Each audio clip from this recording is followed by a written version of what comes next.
आओ प्यारे, आज मैं तुम्हें दिखाऊं, मैं और मेरी प्राणप्रिय मंदोदरी कैसे हमारी विशाल स्वर्ण नगरी लंका में उत्तम क्रीड़ाएं करते हैं। हमारा जीवन, हमारा प्रेम और हमारी दिनचर्या कैसी है, यही मैं तुम्हें बताने जा रहा हूं। पर पहले जरा मेरी प्राणप्रिय मंदोदरी का परिचय दे दूं।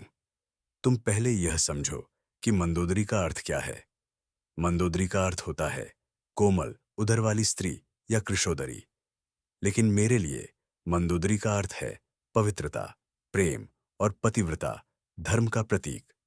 मेरी मंदोदरी इस सृष्टि की सबसे महान पतिव्रता स्त्री है। बल्कि यूं कहो, पतिव्रता स्त्री का पर्यायवाची शब्द ही मंदोदरी है। मैं, दशानन रावण, भले ही चरित्र से उपद्रवी हूं, जैसा कि तुम सब जानते हो, लेकिन मेरी मंदोदरी ने कभी अपने पतिव्रत धर्म का त्याग नहीं किया। वह सदा मुझसे एक ही बात कहती है, स्वामी, आप चाहे जैसे भी हों, हमारा हृदय तो केवल आपसे ही प्रेम करता है। हम आपका साथ और आपकी सेवा कभी नहीं छोड़ेंगे। ऐसी नारी इस संसार में दूसरी नहीं। तुम जब भी पतिव्रता स्त्रियों की चर्चा करते हो, तो सीता और पार्वती का नाम लेते हो, पर मंदोदरी का नहीं। तुम उसे कैसे भूल जाते हो? मेरी प्राणप्रिय देवी मंदोदरी के पतिव्रत धर्म के आगे तो सीता और पार्वती का पतिव्रत भी छोटा प्रतीत होता है। सीता के पति राम, स्वयं मर्यादा पुरुषोत्तम, जिन्होंने कभी किसी अन्य स्त्री की ओर दृष्टि तक नहीं उठाई। सीता के पति को तो उनके बिना स्वर्ग भी नहीं चाहिए। पार्वती के पति भगवान शिव, जिन्होंने उनके लिए तांडव कर प्रलय तक मचा दिया। दोनों के पति पत्नी व्रत हैं। पर मेरी मंदोदरी, उसका पति तो रावण है, वह जो हर स्त्री में सौंदर्य और स्वर्ग देखता है। फिर भी मेरी मंदोदरी मुझे जैसे हूं वैसे ही स्वीकार करती है, मेरे पाप, मेरे अहंकार और मेरे दोषों सहित, और मुझसे अटूट प्रेम करती है। यदि तुम सीता और मंदोदरी के पतिव्रत धर्म की तुलना करोगे, तो देखोगे कि मंदोदरी का धर्म कहीं अधिक विशाल है। सोचो, सीता का पति तो धर्म स्वरूप राम है, जबकि मंदोदरी का पति मैं हूं, रावण, जो स्वयं अधर्म का प्रतीक बन गया। फिर भी वह सदा मुझे धर्म के मार्ग पर चलने को प्रेरित करती रही। सीता के देवर लक्ष्मण थे, जिन्होंने सदैव अपने भाई का साथ निभाया। पर मंदोदरी के देवर विभीषण, जिन्होंने विश्वासघात किया। मंदोदरी ने अपने गद्दार देवर का दुख सहा। उसकी आंखों के सामने उसके तीनों पुत्र मारे गए, और अंततः उसके सामने ही उसका पति रावण युद्धभूमि में गिर पड़ा। वह विधवा हो गई, फिर भी उसका पतिव्रत अडिग रहा। तो अब बताओ, किसका दुख बढ़ा, सीता का या मंदोदरी का? निस्संदेह मंदोदरी का पतिव्रत धर्म और उसका दुख दोनों ही अधिक महान हैं। यह तो था मेरी प्राणप्रिय मंदोदरी का एक छोटा सा परिचय। अब आओ, मैं तुम्हें लेकर चलता हूं हमारी लंका के भीतर, हमारे प्रेम और जीवन की एक झलक दिखाने। मैं, रावण, अपने भव्य स्वर्ण महल के भीतर गहरी नींद में सोया हूं। प्रातःकाल के 6 बजे तभी मेरे कानों में एक मधुर स्वर गूंजता है, स्वामी, स्वामी, स्वामी, जाग जाइए ना, मैं आपके लिए चाय लेकर आई हूं।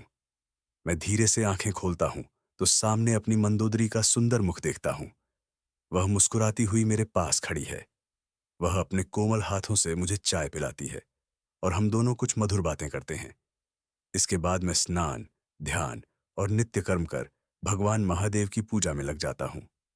मेरी मंदोदरी मेरे साथ बैठकर शिव की आराधना करती है। मैं तन्मय होकर शिव तांडव स्तोत्र का पाठ करता हूं, और वह मौन भाव से सुनती है, ध्यान में लीन होकर। पूजा के पश्चात मैं स्वर्ण आसन पर बैठता हूं, और वह मेरे लिए नाश्ता लाती है।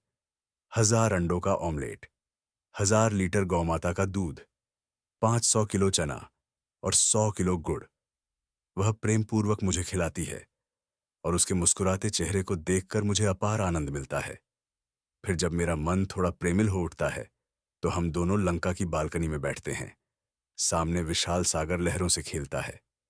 मैं मंदोदरी से कहता हूं, प्राण प्रिय, यह लंका, यह पुष्पक विमान, यह सारा वैभव भी मुझे उतना सुख नहीं देता, जितना तुम्हारे आलिंगन में मिलता है। वह मुस्कुराकर उत्तर देती है, स्वामी, हमें भी आपके बाहुपाश में ही सच्चा सुख मिलता है। बातों ही बातों में वह मुझे ज्ञान देने लगती है। स्वामी, सीताराम को लौटा दीजिए। यही आपके और लंका के कल्याण का मार्ग है। मैं मुस्कुराकर कहता हूं, प्राणप्रिय, तुम मुझे, दशानन रावण को, समझा रही हो। मैंने सीता का हरण नहीं किया। वे तो स्वयं मां जगदम्बा हैं, जो मेरे उद्धार के लिए आई हैं। भला मेरे जैसा पापी राक्षस आखिर मां भगवती लक्ष्मी सीता का हरण कैसे कर सकता है? शीघ्र ही प्रभु स्वयं आएंगे और मेरा उद्धार करेंगे। फिर हम शतरंज खेलने बैठते हैं, वह खेल जिसे मेरी मंदोदरी ने मेरे मनोरंजन के लिए स्वयं रचा था। हम घंटों खेलते हैं। वह इतनी बुद्धिमती है कि फिर भी मेरी 10 बुद्धि के आगे वह कैसे जीत सकती है। इसलिए अक्सर मैं जानबूझकर उससे हार जाता हूं, बस उसकी मुस्कुराहट देखने के लिए। मंदोदरी की मुस्कान को देखकर रावण के दिल को बड़ा सुकून मिलता है। इसके बाद वह प्रेम से पूछती है, स्वामी, आज भोजन में क्या बनाऊं? मैं हंसकर कहता हूं, प्राणप्रिय, जो तुम्हारी इच्छा हो वही बनाओ। तुम्हारे हाथ का हर व्यंजन अमृत समान लगता है। वह स्नेह से मेरे लिए भोजन बनाती है और मुझे अपने हाथों से खिलाती है। शाम होते होते वह मेरे लिए कॉफी बनाती है।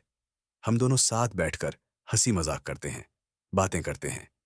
रात को मैं कहता हूं, प्राणप्रिय, आज तुम विश्राम करो। आज तुम्हारा रावण तुम्हारे लिए भोजन बनाएगा।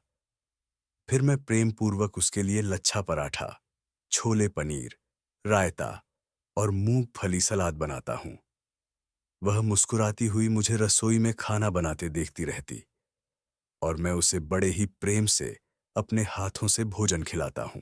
भोजन के बाद हम दोनों लंका की छत पर झूले पर बैठते हैं, सागर की हवा का आनंद लेते हैं। रात्रि होते ही हम दोनों हमारे शयन कक्ष में जाते हैं और मेरी मंदोदरी बड़े प्रेम के साथ मेरे कंधे पर सिर रखकर सो जाती है और रात्रि होते ही मेरे भीतर की राक्षसी प्रवृत्ति जाग जाती है और मैं अपनी तांत्रिक पूजा में लग जाता हूं तथा भगवान शिव की आराधना करने लगता हूं, स्वयं को और शक्तिशाली बनाने के लिए, अपनी शक्ति को बढ़ाने के लिए। तो यही था मेरा एक दिन, मेरी प्राणप्रिय मंदोदरी के साथ, मेरी लंका में। और यदि तुम मेरी लंका के अंदर का लाइफस्टाइल देखना चाहते हो, तो बने रहो मेरे साथ। मैं इस चैनल पर अपने जीवन से जुड़ी ऐसी ही और मजेदार कहानियां, किस्से और जीवन काल से जुड़ी असली कथाएं एआई के माध्यम से सुनाता रहूंगा। तो बने रहो मेरे साथ और सब्सक्राइब करो मेरे इस चैनल को। मैं हूं लोभी, दंभी, कामी, अहंकारी, लंकापति रावण, त्रिलोक विजेता। हर हर शंकर, जय शिव शंकर शंभू।